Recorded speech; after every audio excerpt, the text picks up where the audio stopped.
evening, sir. Good evening, sir. Good evening, sir.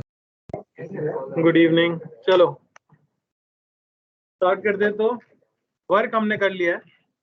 Work होता क्या क्या है और कितने डिफरेंट टाइप के वर्क होते हैं वो सिर्फ देखा है हमने अभी तक।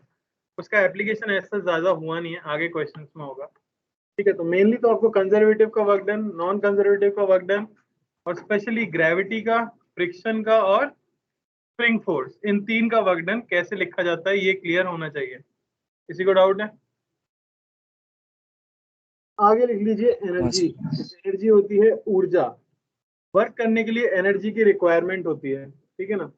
तो बेसिकली अगर हम किसी सिस्टम के ऊपर वर्क करते हैं तो कहीं ना कहीं से एनर्जी सप्लाई की जा रही है, ठीक है। तो एनर्जी का फ्लो बेसिकली क्या है? वर्क है। तो यहाँ लिख लो एनर्जी,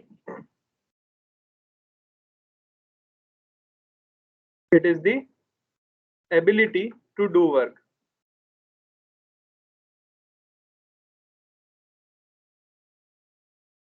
तो दो तरह की एनर्जी हमारे सिलेबस में है। पहली हो जाती है kinetic energy,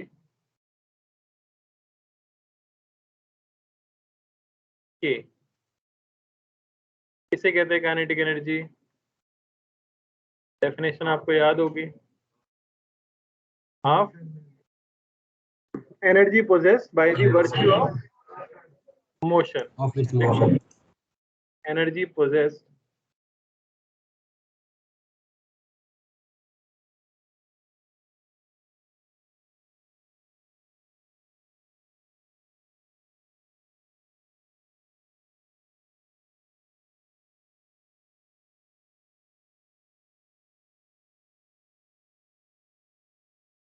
is kinetic energy.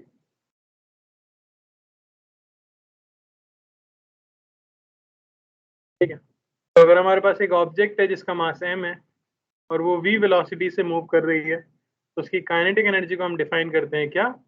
Half m v square. क्या दिक्कत? आपको एक चीज और पता है कि ये हो गई kinetic energy half m v square. Momentum भी हम एक टर्म पढ़ चुके हैं, मोमेंटम होता है सिंपली mv। तो मोमेंटम के टर्म्स में अगर आप काइनेटिक एनर्जी लिखना चाहो तो काइनेटिक एनर्जी हो जाती है p square by 2m।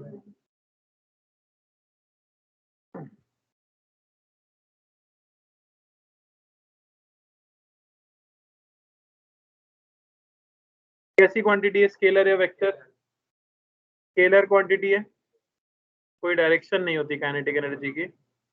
Unit क्या है? जूल।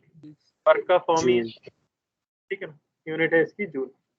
क्या ये एक फ्रेम डिपेंडेंट क्वांटिटी है या इंडिपेंडेंट?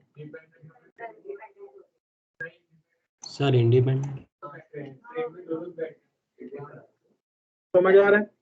तो काइनेटिक एनर्जी का फॉर्मूला है हाफ एम वी स्क्वायर। तो यहाँ वी दिख रहा है हमें साफ। वी क्या है? एक रिलेटिव क्वांटिटी है, तो इसलिए ये भी क्या है? फ्रेम डिपेंडेंट क्वांटिटी है।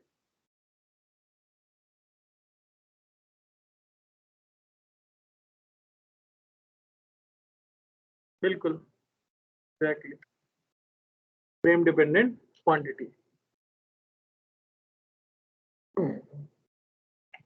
बस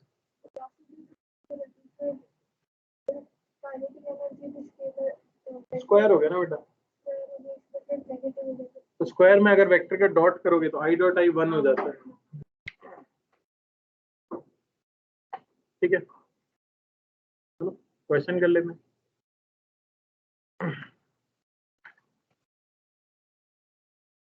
So, two particles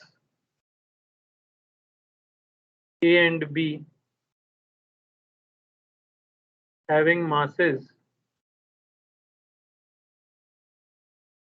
in ratio 3:4 are moving with same momentum.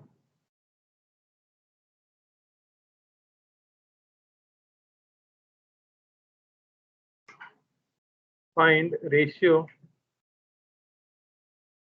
of their speed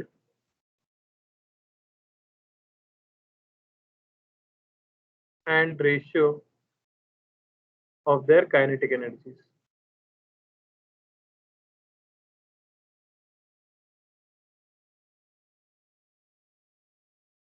फिर एक काम करना जरा, इस स्लाइड को बंद करना जरा, पहले आप पीछे की चला लो। एक्चुअली मेरी आंख से चमक रहा है, पता नहीं क्यों आज। ये वाली पीछे वाली चला दो। हाँ, कोई दिक्कत तो नहीं है किसी को?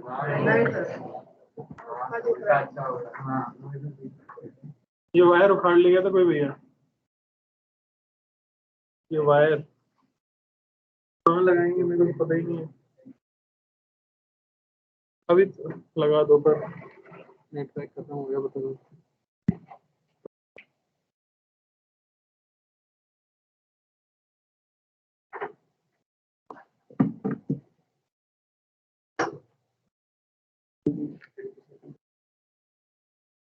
चलो अभी तो क्लास चल रही है, अगर रुक जाएगी तो बुला लूंगा, क्लास के बाद लगा देना। स्पीड का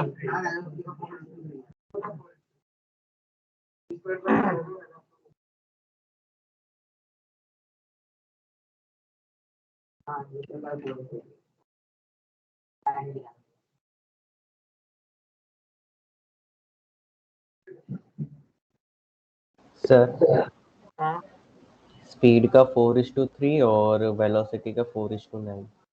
ओके। अरे सॉरी, काइनेटिक का 4:9। काइनेटिक का 16:9 है।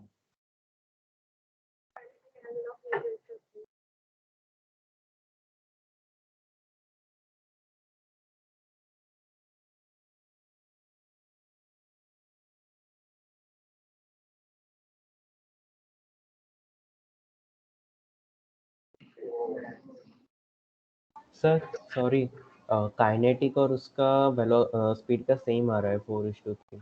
हाँ सर, वो तो बस 4/3 सेम आ रहा है सर।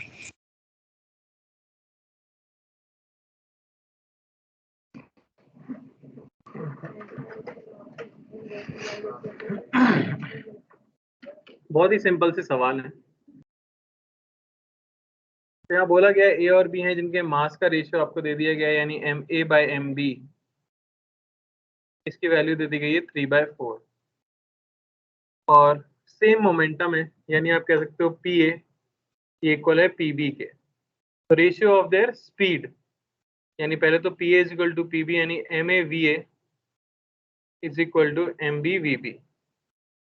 तो यहाँ से VA/VB ये हो जाएगा MB/MA, यानी कि 4:3। और दूसरी चीज आपको रेशियो चाहिए था काइनेटिक एनर्जी का, तो KA/KB हाफ हाफ तो कट गया, MA/VA² बाय हाफ MB/VB², या डायरेक्टली क्या यूज कर सकते हो, P²/2m। ठीक है ना, एक सेकेंड बेटा, बाय 2MA इंटू P²/2MB। हाँ बोलो।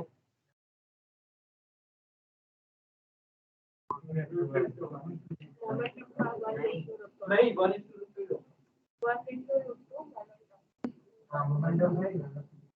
कोई डाउट तो नहीं?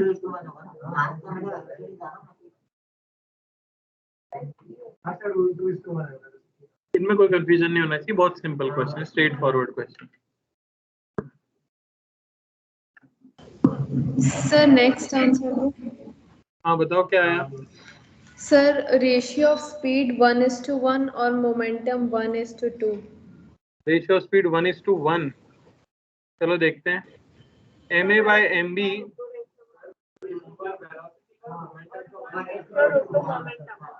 चलो ये हमें दिया गया है, MA/MB है हाफ। ठीक है, तो मैं क्या लिख दूंगा, K/KB मुझे निकालना है, यानी कि half MA/VA² is equal to half MB/VB²। समझ आया? यानी VA/VB की वैल्यू क्या आ गई, √of MB/MA, यानी कि √2। अरे समझ पा रहे हो, रेशियो क्या आ गया, √2। तो ये स्पीड का रेशियो है √2। अगला आपको चाहिए मोमेंटम का, यानी कि PA/PB, यानी आप क्या लिख सकते हो इसे, √2mk 2ma इंटू के, काइनेटिक एनर्जी तो सेम है ना दोनों की, इंटू √2m p इंटू के, यानी कि √ma/mb, यानी कि 1/√। समझ आ रहा है कैसे लिखा है √2mk?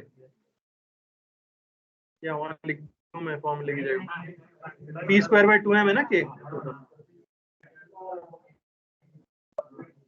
क्लियर है? कोई दिक्कत काइनेटिक एनर्जी में? सर। हाँ? और क्या, आगे लिखिए पोटेंशियल एनर्जी। काइनेटिक एनर्जी तो टाइम पास, अब ये बहुत जरूरी है, तो ग्रेविटेशन।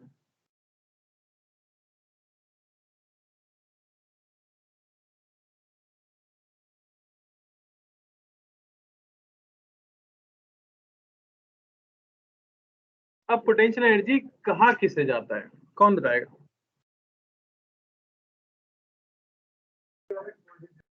तो वो तो ग्रेविटेशनल पोटेंशियल एनर्जी हुई, mgh। मैं बता दूं हाँ बोलो। Sir, energy possessed by body by virtue of its rest. सभी लोग एक चीज कह रहे हैं, the energy possessed by body by virtue of rest या पोजीशन, मुझे पोजीशन। सुनाई दिया रेस्ट पोजीशन। सुनाई दिया।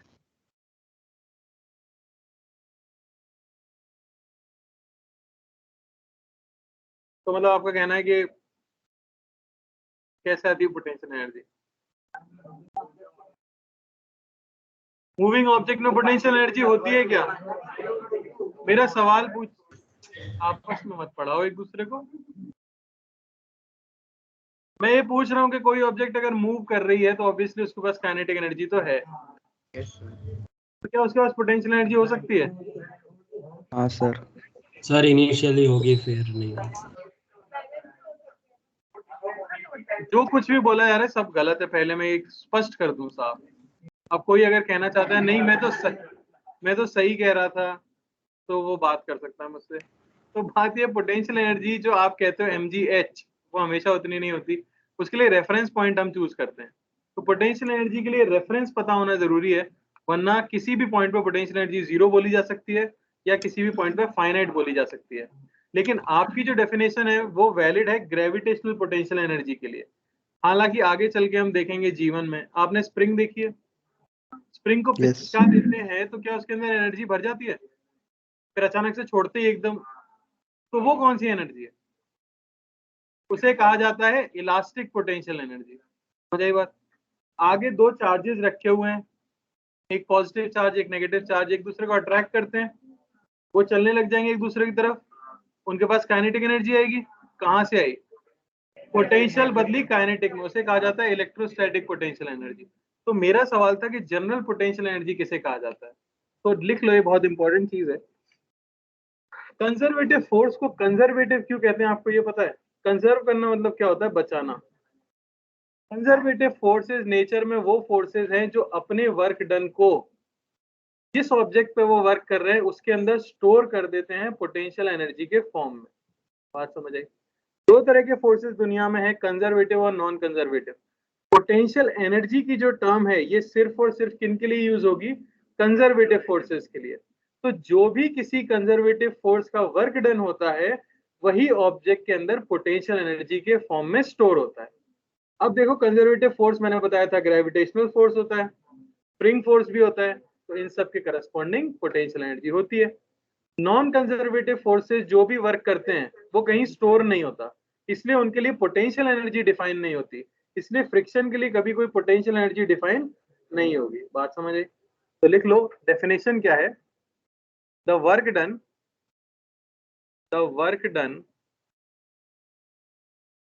By conservative forces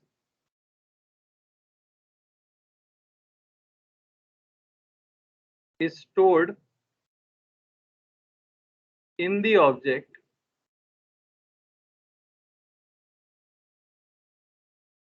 in form of potential energy.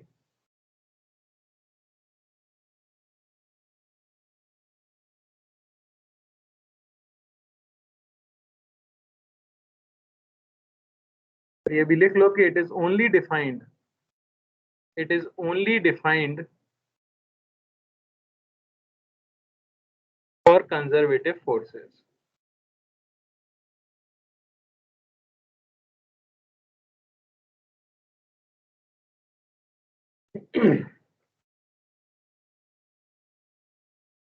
समझ आया? तो ये है डेफिनेशन पोटेंशियल एनर्जी की। अब इसे लिखा कैसे जाता है वो हम देख लेते हैं। तो एक्सप्रेशन जो हमें मिली है वो है basically work done by conservative force. यहाँ से वर्क एनर्जी थ्योरम के हिस्से बनना शुरू हो रहे हैं, ठीक है, एक पार्ट है उसका। Work done by conservative force is equal to negative of change in potential energy delta U, यानी कि चेंज इन पोटेंशियल एनर्जी। तो negative of U final conservative, बेटा लिखा है ना, कंजर्वेटिव फोर्स का टोटल वर्क डन है, माइनस यू इनिशियल। मैंने देखा है कि तुमने पूरा ध्यान नहीं दिया है बात पे, आगे तुम्हें कंफ्यूज करेगा, गारंटीड। देखना, सुनना चाहिए इसलिए।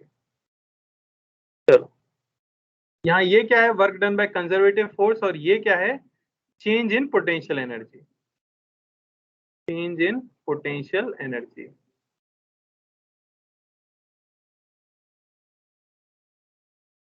समझ आया?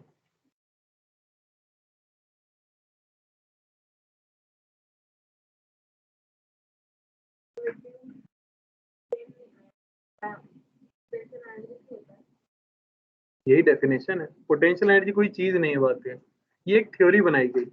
इसका कारण अब पोटेंशियल पे चला जाएगा, इसलिए मैं अभी नहीं बता रहा। इलेक्ट्रोस्टैटिक्स में हम पढ़ते हैं एक टर्म पोटेंशियल, ठीक है ना। इलेक्ट्रिक पोटेंशियल आप पढ़ोगे, जैसे 4 वोल्ट की बैटरी है, 5 वोल्ट की बैटरी, वो पोटेंशियल होता है। होता क्या है ना, ए पॉइंट बी पॉइंट, ये बात बताओ, ए से बी जाना है, बी से ये इस तरह से जाना है। अगर फोर्स कंजर्वेटिव है तो तीनों पाथ में वर्क डन क्या आएगा। तो अब क्या होता था कि अगर अलग अलग पाथ की इक्वेशन दी जाए तो बार बार आपको क्या करना पड़ेगा, इंटीग्रेट करके और वही सब करके निकालना पड़ेगा। तो लोगों ने कहा क्यों ना हम एक थ्योरी बनाएं कि जो कुछ भी वर्क है वो चेंज इन पोटेंशियल एनर्जी होगा, जिसमें पोटेंशियल एनर्जी एक स्टेट फंक्शन क्वांटिटी डिफाइन कर दी गई। समझ आई बात? बिना पोटेंशियल एनर्जी पढ़े भी काम चल सकता है, लेकिन उन्होंने कह दिया कि अगर मैं बता दूं कि इस जगह की पोटेंशियल एनर्जी यूए है, इस जगह की पोटेंशियल एनर्जी यूबी है, अगर पोटेंशियल एनर्जी डिफाइन कर दी यानी कि फोर्स कंजर्वेटिव है, तो अब आप किसी भी रास्ते से गए हो, सीधे वर्क डन को आप क्या लिख सकते हो, यूए माइनस यूबी। बात समझ आई? तो चीजों को आसान करने के लिए पोटेंशियल एनर्जी का हाइपोथेटिकल कॉन्सेप्ट बनाया गया है, होता है वर्क डन ही है, ठीक है। ज्यादा समझ में आपको 12th में आएगा इलेक्ट्रोस्टैटिक्स में।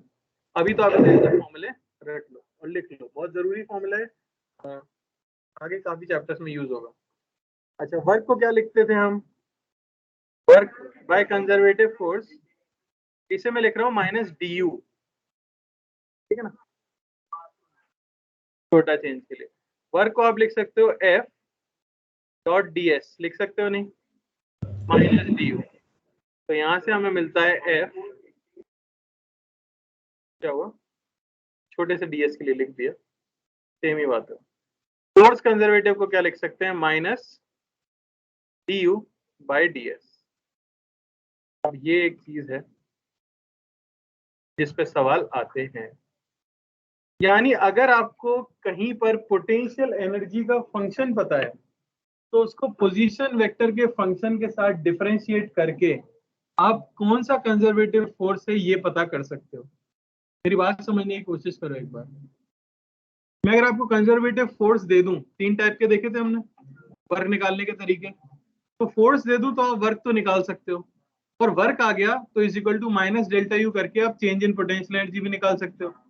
पर अगर मैं आपको पोटेंशियल एनर्जी का फंक्शन दूं और उल्टा आपसे वर्क पूछूं तो क्या करेंगे, समझने की कोशिश करना फिर। तो उसके लिए ये फॉर्मूला है।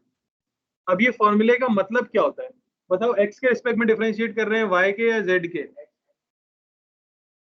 कैसे बता। एस क्या था, डीएस वेक्टर क्या था, ये था dx i कैप प्लस,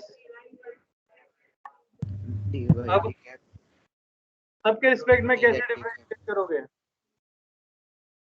बोलो, ऐसे कुछ भी मत बोलो। मैंने क्या बोला है? ये जीवन में बहुत सहायता देगा। पहले मन में बोलो, जब खुद कन्विंस हो तो बाहर निकालो, है ना? बिल्कुल सही। तेज बोलो। जो सच बोलते हैं वो सही बोलते हैं, वो धीमे बोल रहे होते हैं। पार्शियल डिफरेंशिएशन करना पड़ेगा, ठीक है ना? तो माइनस, देख लो एक बार, इसे लिखते हैं डॉ यू बाई डॉ एक्स आई कैप, ठीक है ना? जे कैप, डी नहीं है, डॉ है, ठीक है ना? पार्शियल डेरिवेटिव का साइन के कैप। इससे आपको फोर्स सीधे वेक्टर फॉर्म में मिल जाएगा। समझ पा रहे हो बात? तो ये फॉर्मूला इंपॉर्टेंट है। इलेक्ट्रोस्टैटिक्स जो 12th का पहला चैप्टर, उसमें भी यूज होगा।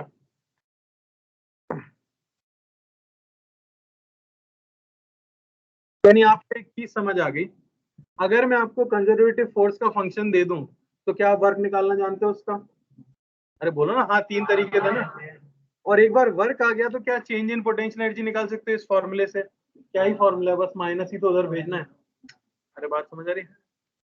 सिमिलरली अगर पोटेंशियल एनर्जी का फंक्शन दे दिया जाए तो क्या वहां से फोर्स निकाल सकते हो? एक नहीं कराएंगे बेटा, 2-3 कराएंगे। ये तो पहली बार लिख लो पहले। वही चीज है ये, हाँ, ये मैं लिखना भूल गया। लोग सोच रहे होंगे क्या है। पार्शियल डिफरेंशिएशन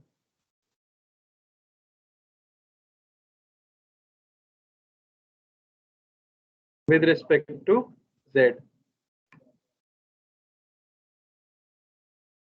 समझ आ रहा है ना क्या करना होता है? जब z के रिस्पेक्ट में करोगे तो x और y क्या हो जाएंगे? कांस्टेंट। और बस z वाले को डिफरेंशिएट कर दो।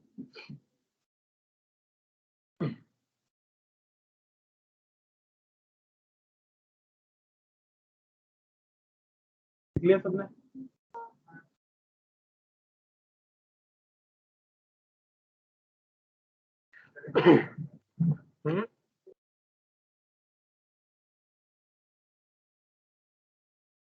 तो जैसे पहले एक सिंपल क्वेश्चन करा देता हूं। If force acting on an object is 2x I cap plus 3y square j cap, find change in its potential energy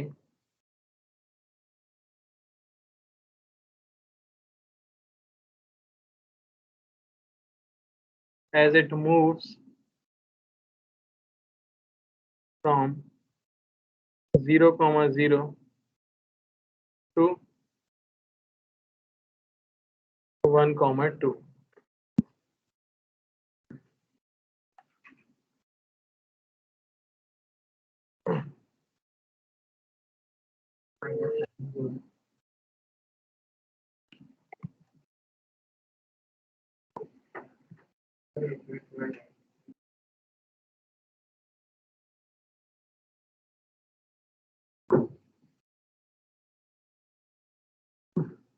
कौन सा टाइप है? Type 2, fxi plus fyj। तो वर्क निकाल दो बस।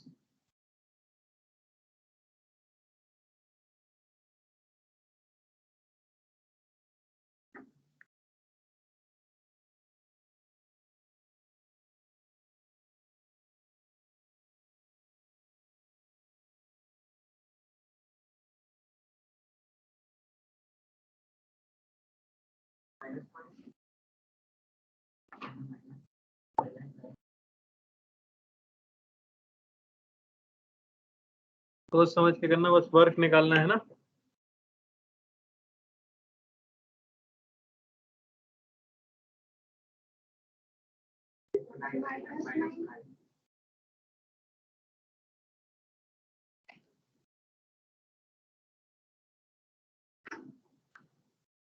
ना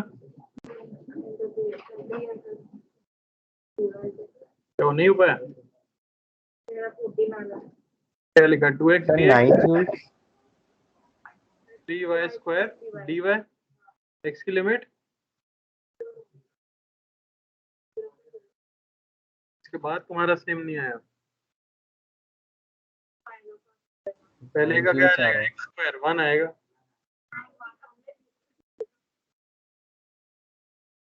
प्लस ये आ जाएगा y क्यूब बाई 3। तो वर्क डन क्या है 9 जूल। अब बस याद कर रखना है work done by conservative is negative delta U, delta U is negative of work done, यानी कि -9 जूल।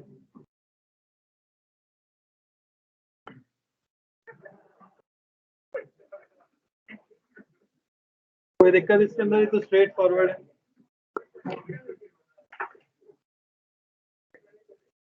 चलो अगले पे चले। अगला क्वेश्चन है the potential energy, the potential energy in a region is given as U is equal to 3xy square z cube. Find the force acting on it. अब आपको शायद समझ आ रहा होगा, जो परफेक्ट डिफरेंशियल फॉर्म थी उसमें मैंने किया क्या था, वो जो तीनों में कॉमन आ जाता था उसको एक ले लेते थे, वो पोटेंशियल एनर्जी आती थी, तब मैंने बताया भी नहीं था ना, और उसमें लिमिट आप डालते थे। सेम चीज यहाँ पे, यहाँ उल्टा दिया है क्वेश्चन, आपको IJK में जाना है, अब दूसरा वाला फॉर्मूला यूज करो जो पार्शियल डिफरेंशिएशन वाला है। x के रिस्पेक्ट में पार्शियल डिफरेंशिएशन यानी x वेरिएबल है, y और z as it is put करने हैं, ठीक है ना।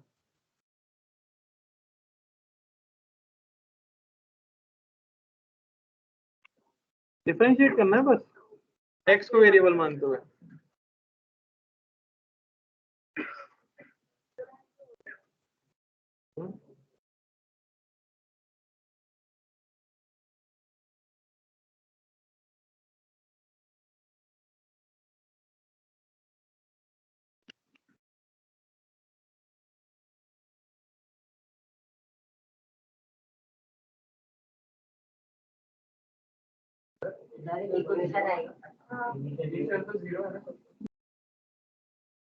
Initial particle which is 2 volume जरूरत नहीं पड़नी चाहिए उसकी। डिफरेंशिएशन में भी लिमिट डाल रहे हो क्या? वाह, तो लिमिट डाल रहे हैं डिफरेंशिएशन में भी। तो भाई इंटीग्रेशन में लिमिट डलती थी, डिफरेंशिएशन। चलो पहला क्वेश्चन है, हो जाए तो ठीक है, नहीं तो सेम में कराऊंगा एक दो क्वेश्चन और। आई कैप जे कैप के कैप में आएगा आंसर। फॉर्मूला ही कॉपी नहीं किया क्या सही से?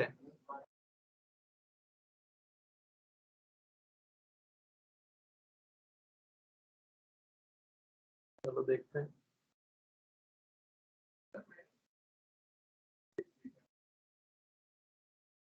चलो जिसका जो आ रहा है मन में रखो, थोड़ी देर सबको ट्राई करने दो बस।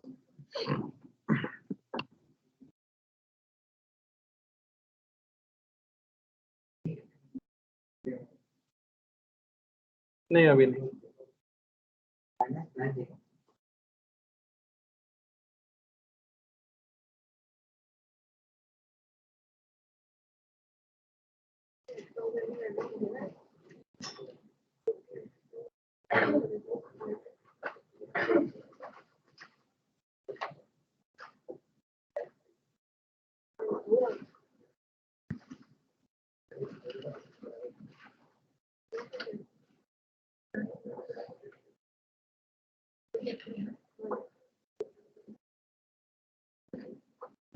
देखो ये लिखना था सबको, लिख पाए?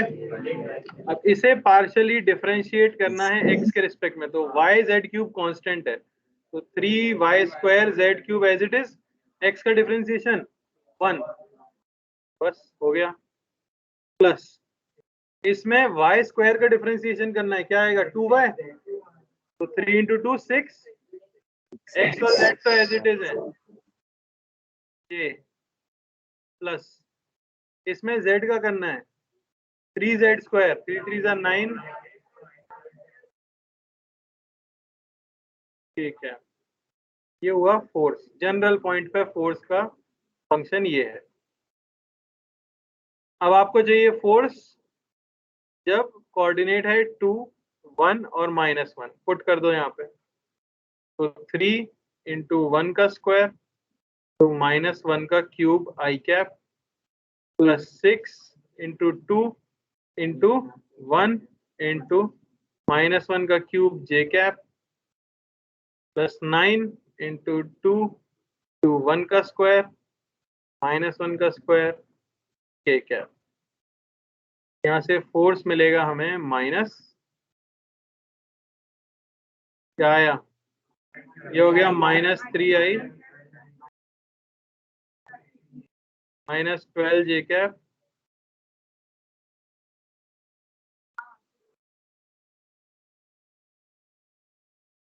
Is equal to 3i plus 12j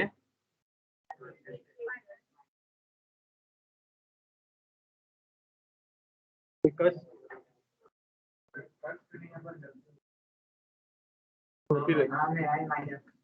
वो मत भूलना, वो बहुत जरूरी है। वो यही कहना चाहते हैं कि हम वर्क करेंगे तो पोटेंशियल एनर्जी इस तरह से बदलेगी। क्लियर है? एक और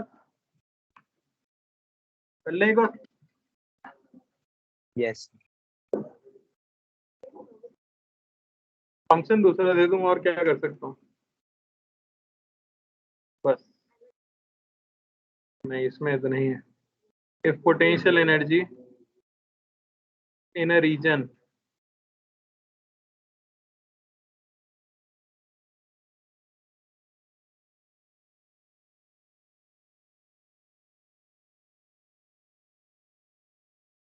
क्या करें,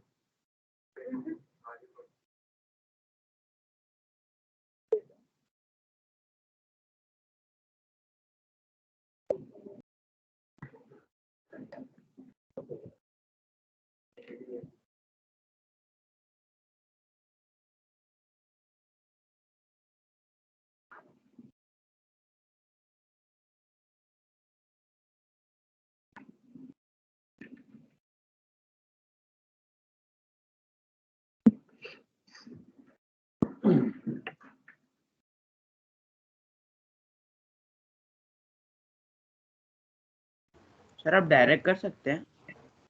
कर लो ना भाई, कोई दिक्कत नहीं।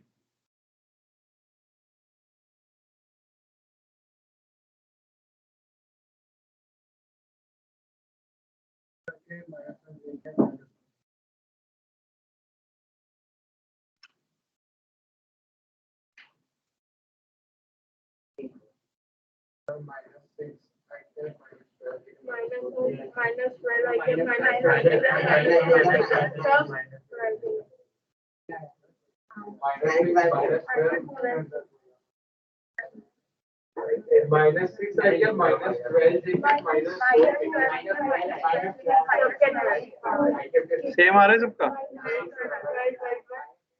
तो x में तो क्या आ जाएगा, डिफरेंशिएट करेंगे तो 2xyz आई कैप प्लस x2z जे कैप प्लस इससे क्या है माइनस,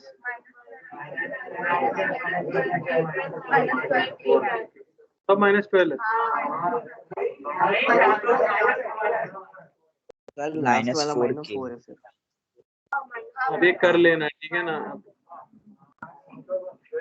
तो अगर आपको पोटेंशियल एनर्जी का फंक्शन दिया जाए तो आप फोर्स निकाल सकते हो, कोई बड़ी बात नहीं है। आगे बढ़ जाते हैं अगली चीज के ऊपर, जो है ग्राफ पोटेंशियल एनर्जी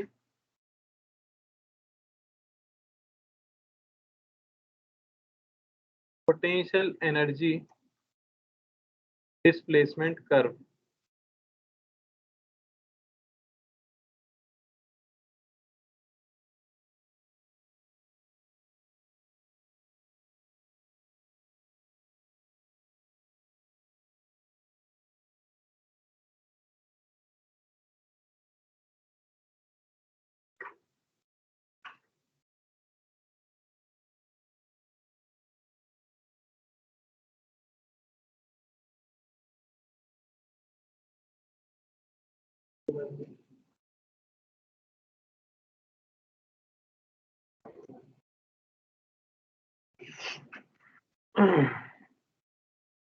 अब ये मान लो कि ग्राफ दिया हुआ है, सवाल आता है कितने पॉइंट हैं इक्विलिब्रियम के।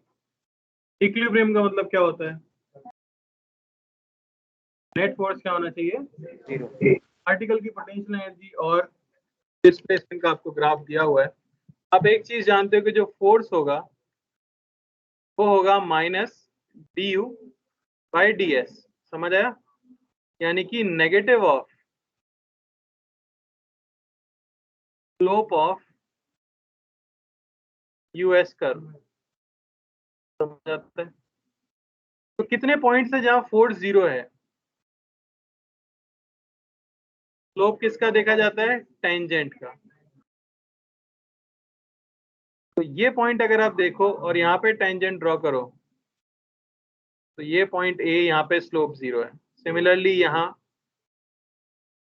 बी, और एक पॉइंट अगर यहाँ ले लूँ सी, तो उसके तो हर पॉइंट पे इक्विलिब्रियम है, पर जो सी पॉइंट है वो भी इक्विलिब्रियम है। तो बात आती है कि क्या ये सिमिलर प्रकार के इक्विलिब्रियम है या इनमें कुछ अंतर है। तो हम पहले यहाँ लिख देता हूँ ये चीज कि इक्विलिब्रियम फॉर इक्विलिब्रियम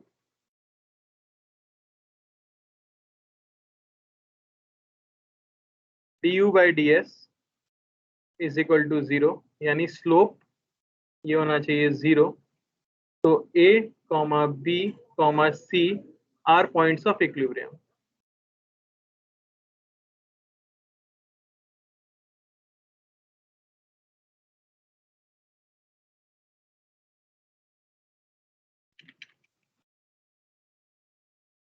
समझ आया?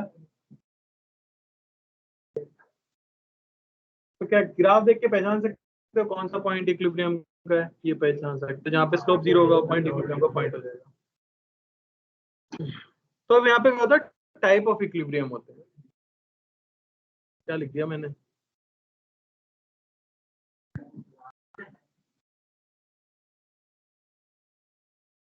चलिए अब हम आ जाते हैं टाइप ऑफ इक्विलिब्रियम पे।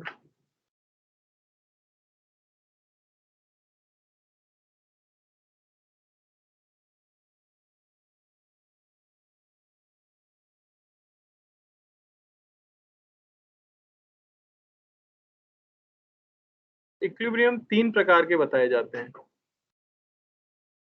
है ना? कौन कौन से? ये कॉपी कर लिया तुमने? सर 1 मिनट, वो इक्विलिब्रियम वाला बाकी है। क्या सर ये? जो सेकंड पॉइंट है, हाँ हाँ बस। चलो, तो 3 तरह के इक्विलिब्रियम होते हैं। पहला कहलाता है स्टेबल इक्विलिब्रियम,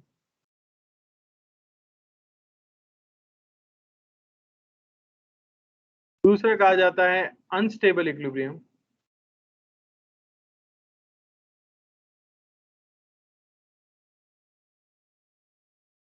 और तीसरा कहा जाता है न्यूट्रल इक्विलिब्रियम।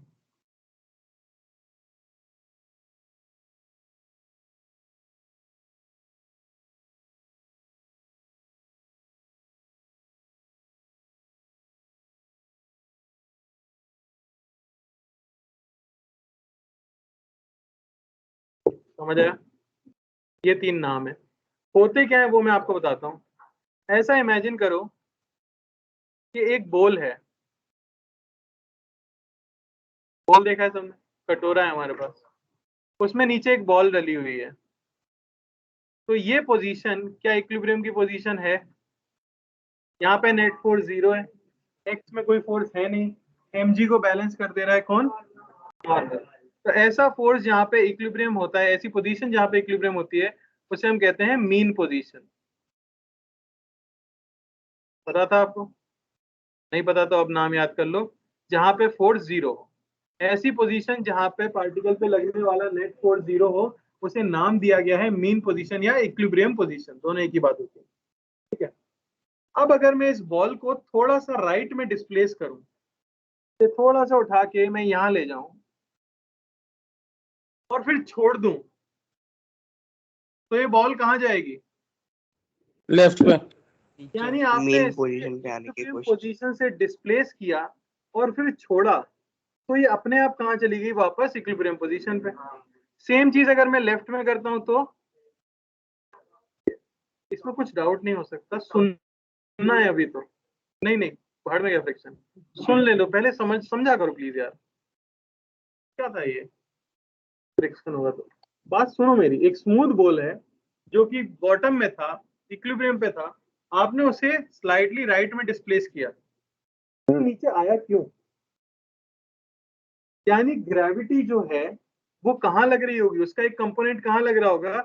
मीन पोजीशन की तरफ, तभी तो बॉल उस तरफ चली। तो ऐसी सिचुएशन जहां हम पार्टिकल को मीन पोजीशन से डिस्प्लेस करें और एक रीस्टोरिंग फोर्स, उसका नाम होता है रीस्टोरिंग फोर्स, लगने लग जाए मीन पोजीशन की तरफ, ऐसे इक्विलिब्रियम को कहा जाता है स्टेबल इक्विलिब्रियम। यानी स्टेबल मतलब स्थायी, जो बिगड़े नहीं। बात समझ आ रही है कि नहीं? तो इक्विलिब्रियम से थोड़ा हिलाने डुलाने से भी इक्विलिब्रियम पे बदलाव नहीं आता। आप साइड में ले जाओगे वो वापस वहीं आके रुकेगी, अल्टीमेटली यहाँ ले जाओगे वो वापस वहीं आके रुकेगी। तो इस तरह की इक्विलिब्रियम को क्या कहते हैं? Stable equilibrium. यहाँ इंपॉर्टेंट वर्ड कौन सा है?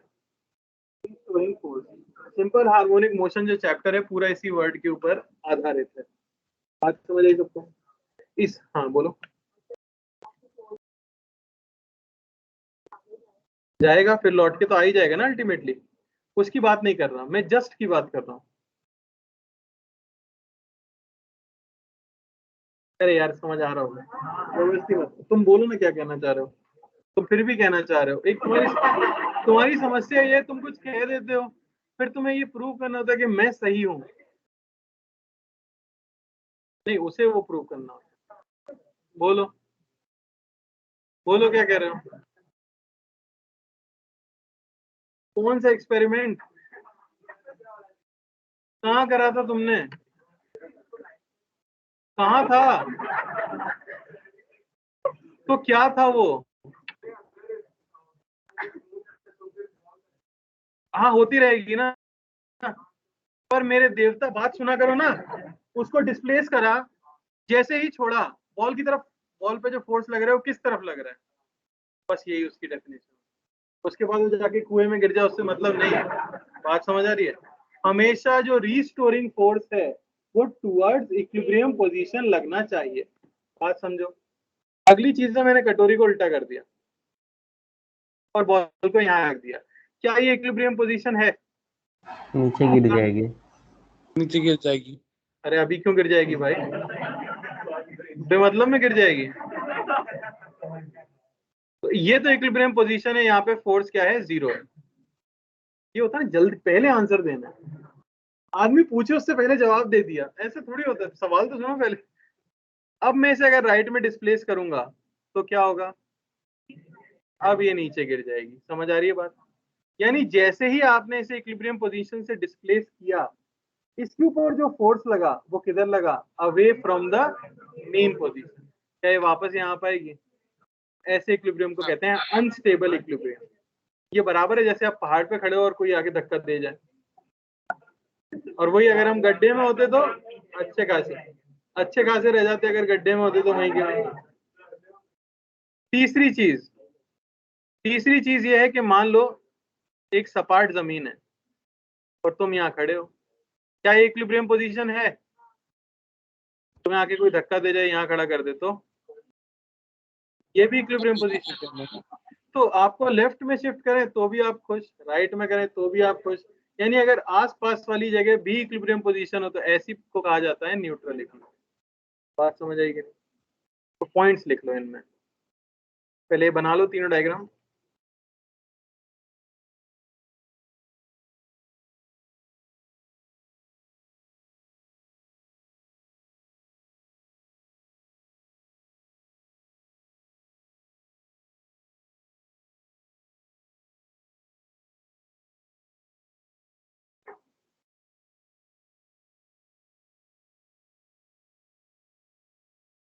प्लेन वायर लेके किस क्लास में गए थे उखाड़ के?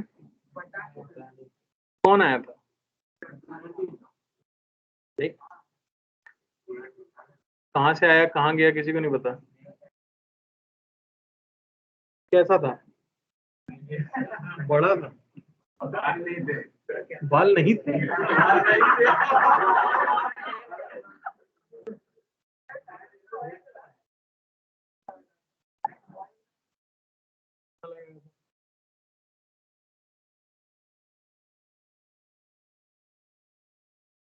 पता लगाने की कोशिश कर रहा हूँ लाइन वार खींचने का। ये अनुमति कहाँ से दी गई है? खींचा नहीं, तबाह कर दिया है पूरा।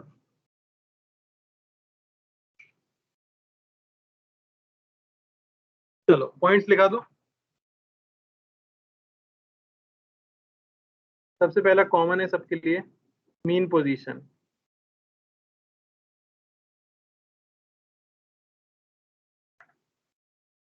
पोजीशन ऑफ इक्विलिब्रियम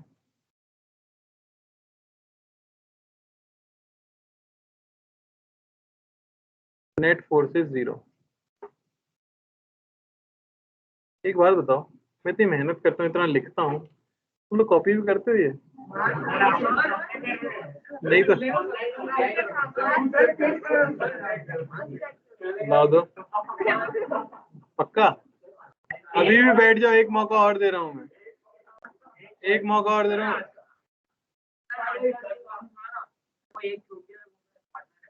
चलो कोई रिकॉर्डिंग क्यों देखते हो, पीडीएफ तो मिलता ही है ना।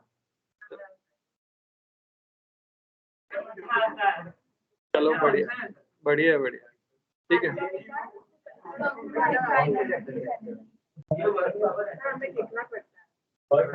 अच्छी बात।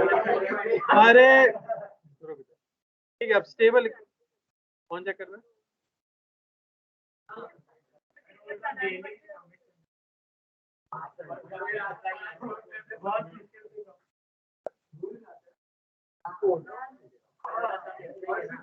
दिक्कत ये है ना कि उससे आपकी वो हैबिट नहीं हटेगी। मैं सच में ये चीज फ्रैंकली बताना चाहता हूँ, जेई की तैयारी अपने मन से होती है, किसी के कहने से नहीं होगी कभी भी। तुम्हारे माँ बाप सर पे बैठ जाए, टीचर आके सर पे बैठ जाए, अगर तुम्हारा मन नहीं है तुम सिलेक्ट नहीं होने वाले। ये चीज मन में बांध लेना।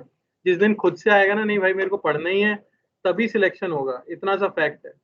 अब तुम्हारे सर पे रिवॉल्वर लेके बैठ जाए, ये करो ये करो ये करो ये करो, तुम कर लोगे 1 महीने 2 महीने 6 महीने 1 साल, पर ये बहुत लंबी रेस है ना।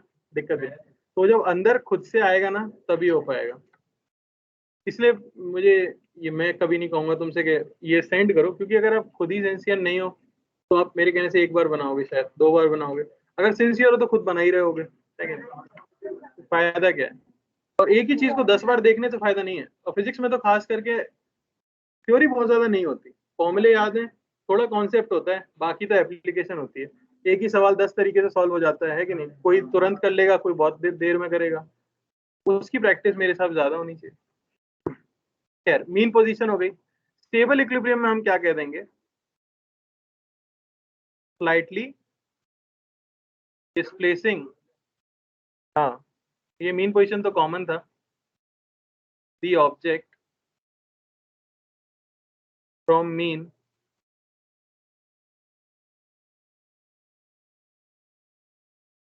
a restoring force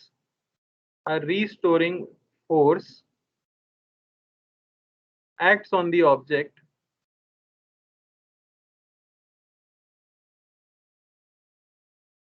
towards mean,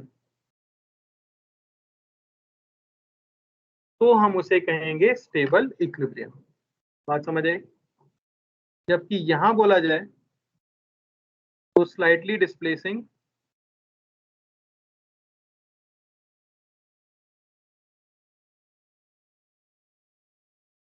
from mean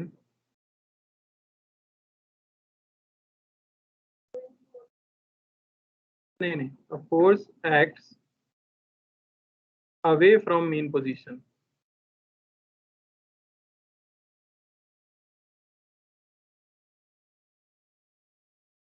ठीक है ना? तो उसे कहते हैं अनस्टेबल इक्विलिब्रियम। और तीसरा जो होता है वो क्या हो जाता है? Displacing the object does not affect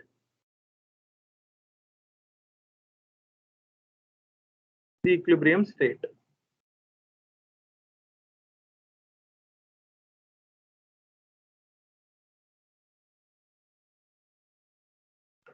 समझ आया?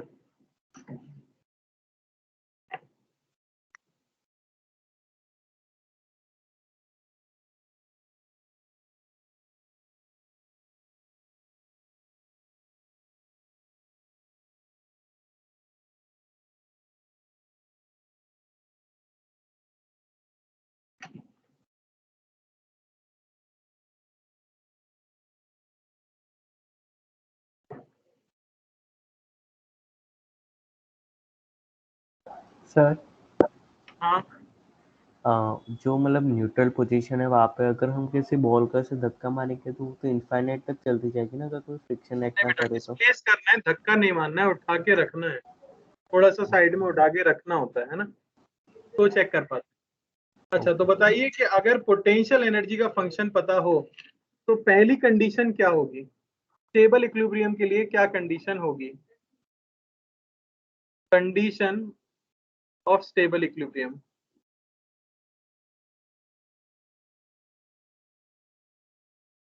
तुम समझ नहीं रहे, मैं ये कहना चाह रहा हूँ पोटेंशियल एनर्जी के टर्म्स में। केमिस्ट्री पढ़ते हो आप? हर हाँ। हर एक कोई भी मॉलिक्यूल या एटम क्या चाहता है? अपनी पोटेंशियल एनर्जी को मिनिमम करना चाहता है, मिनिमम। सेम चीज यहाँ पे है, मिनिमम करना चाहते हैं अपनी पोटेंशियल एनर्जी को। तो पोटेंशियल एनर्जी का मिनिमम यानी मिनिमा पढ़ा है बचपन में कुछ? तो पोटेंशियल एनर्जी का अगर फंक्शन है, पहली बात तो जहां पर भी स्टेबल इक्विलिब्रियम होगा वहां की कंडीशन 1 कहलाती है du बाई ds, जो कि होता है फोर्स। ये क्या होना चाहिए? 0। स्टेबल इक्विलिब्रियम तो तब कहलाएगा जब इक्विलिब्रियम होगा। तो इक्विलिब्रियम तो सब में सेम है कि नहीं है? तो कंडीशन 1 तो सबके लिए सेम है कि अगर ये इक्विलिब्रियम के पॉइंट हैं तो du बाई ds तो हर जगह पे 0 होना ही चाहिए। कोई दिक्कत नहीं, ये सब समझ रहे हो, रटना नहीं है इसलिए। सेकेंड कंडीशन क्या आएगी बताइए? यहाँ क्या होना चाहिए पोटेंशियल एनर्जी का? Stable equilibrium. वो इक्विलिब्रियम पे रह सकता है शांति से, तो वहां पोटेंशियल एनर्जी मैक्सिमम होगी या मिनिमम होगी? मिनिमम। अरे स्टेबिलिटी है, अगर केमिस्ट्री पढ़ते हो ना यार, स्टेबिलिटी के लिए पोटेंशियल एनर्जी मिनिमम। तो मिनिमा की कंडीशन क्या होती है? d2u by ds square, minima के लिए ग्रेटर देन। सिमिलरली यहाँ condition 2 by ds square less than 0, neutral के लिए।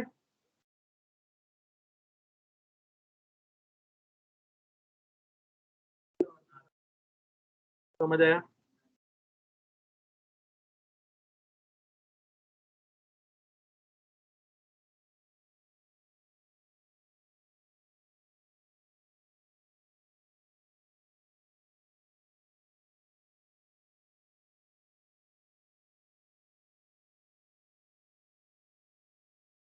तो क्या आप ग्राफ देख के बता सकते हो जो मैंने बनाए थे पॉइंट ए बी और सी, उनमें से कौन स्टेबल इक्विलिब्रियम का है, कौन अनस्टेबल और कौन न्यूट्रल?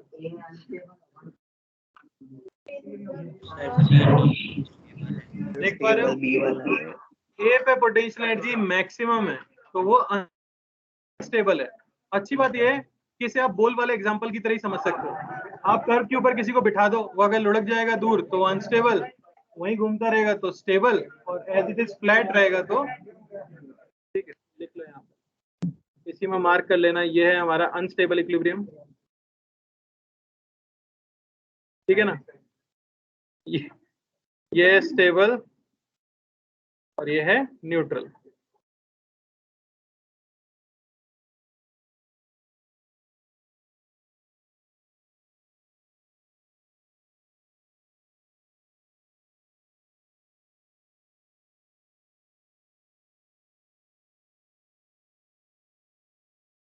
तो फंक्शन भी दिया हो तो इससे चेक कर सकते हैं, कोई प्योरली मैथमेटिकल क्वेश्चन देना चाहे तो फंक्शन दे देगा, और मैं करा भी दूंगा, अभी क्वेश्चन करा दूंगा।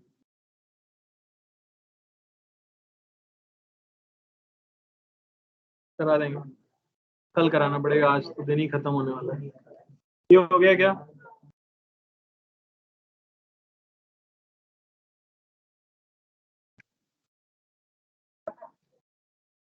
अब देखो तो मैं एक क्वेश्चन देता हूँ, आपको बताना है फिर से वही।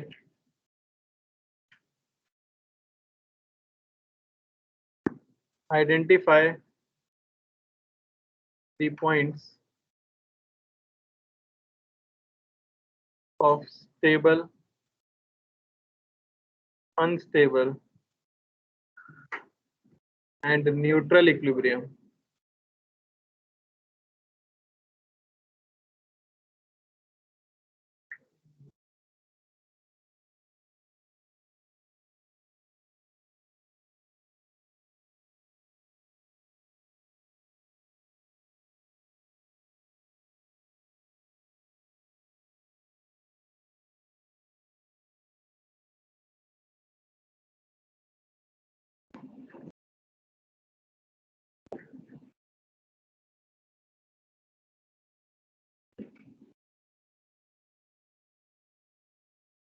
कोई बोलेगा नहीं आंसर, ठीक है ना? अपना अपना करो।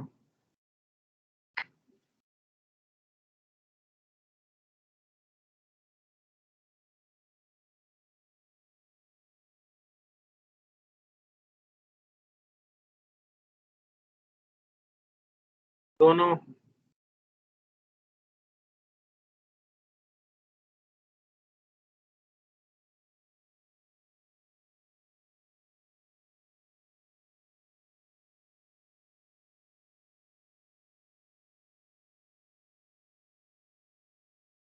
जरूरी नहीं है तीनों हो।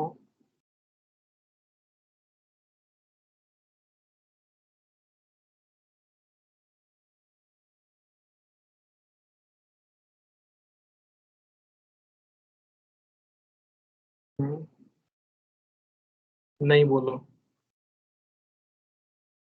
कतई मत बोलो, बिल्कुल मत बोलो। तो दोनों ग्राफ सेम ही है। नहीं सॉरी सॉरी सॉरी,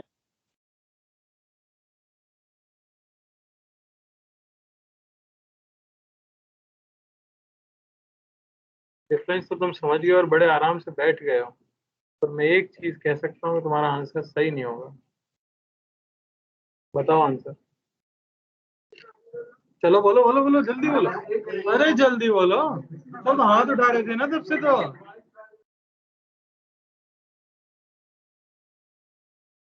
गलत।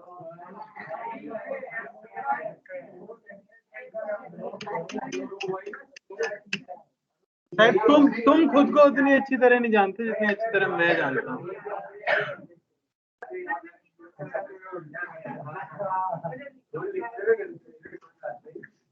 सोच समझ के बताइए, सोच समझ। बी का आंसर आप बता सकते हो। सर ए में ए और सी। तो बताओ, पोटेंशियल एनर्जी और एस का कर्व है, तो ये क्या है? टेबल। और ए और सी नहीं है इक्विलिब्रियम में, ना मैक्सिमा है ना मिनिमा है वहां पे। ए और सी कुछ नहीं। डी क्या है?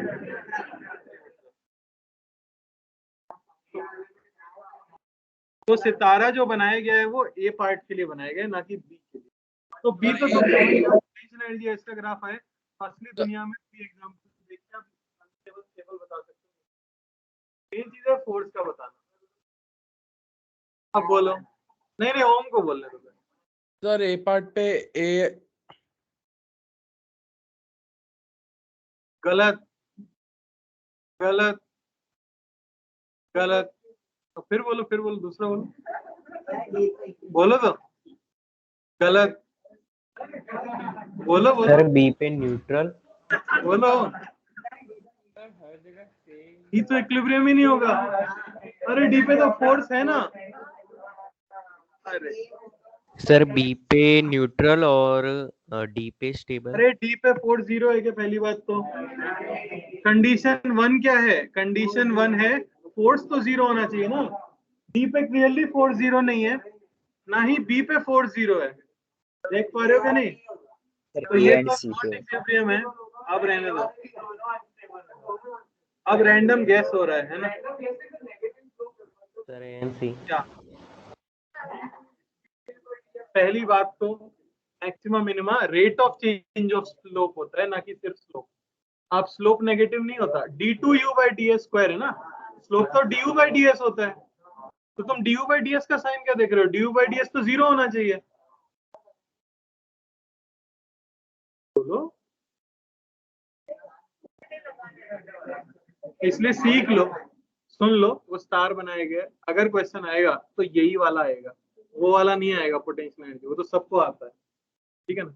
इसमें क्या करेंगे, अब देखो, आपको पहले तो ये समझ आना चाहिए कि ए और सी इक्विलिब्रियम के पॉइंट्स हैं। कैसे पता? फोर्स 0 है, ए और सी पे फोर्स 0 दिख रहा है कि नहीं दिख रहा?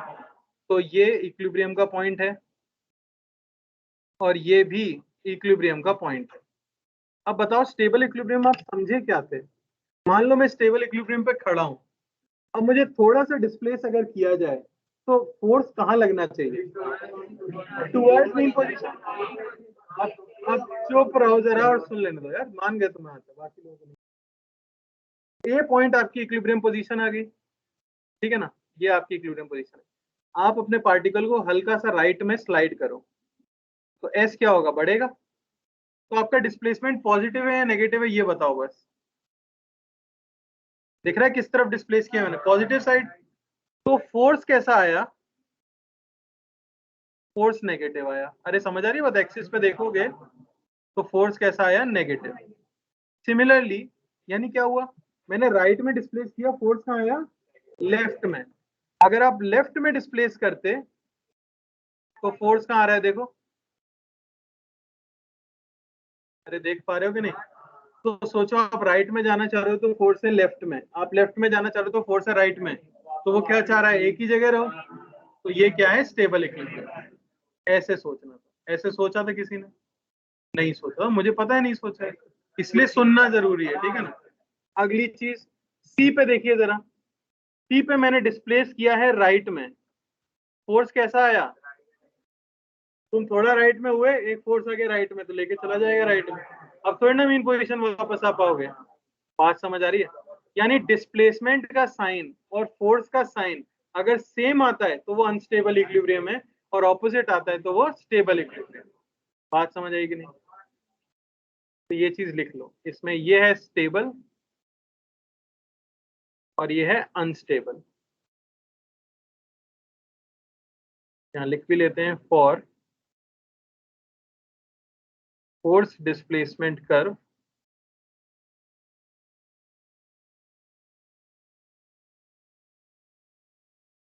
और फोर्स डिस्प्लेसमेंट कर्व। पहली चीज तो इक्विलिब्रियम कहां होगा? When force is equal to 0, A and C. ठीक है, दूसरी चीज प्लीज पहले लिख लेने दो, for stable equilibrium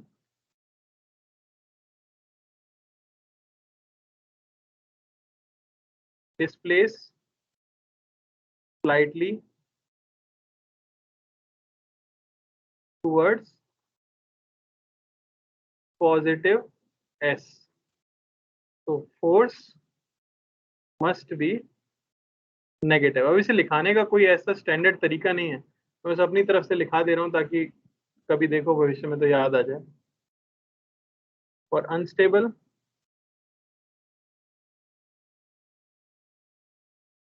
displace slightly towards positive s, force should be positive।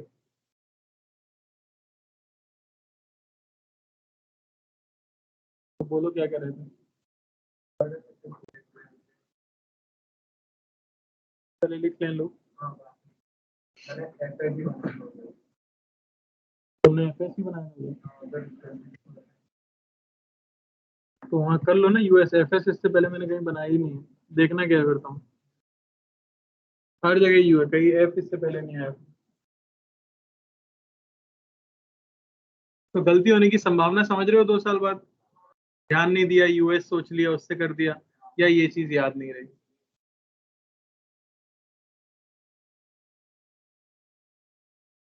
याद आ जाएगा, अच्छे से पढ़ोगे, धीरे धीरे पढ़ोगे, सोच समझ के पढ़ोगे तो बिल्कुल याद आएगा। हर एक चीज क्यों होती है उसका मीनिंग समझ आना चाहिए। वो कब होगा? जब आप बोलने से पहले सोचो।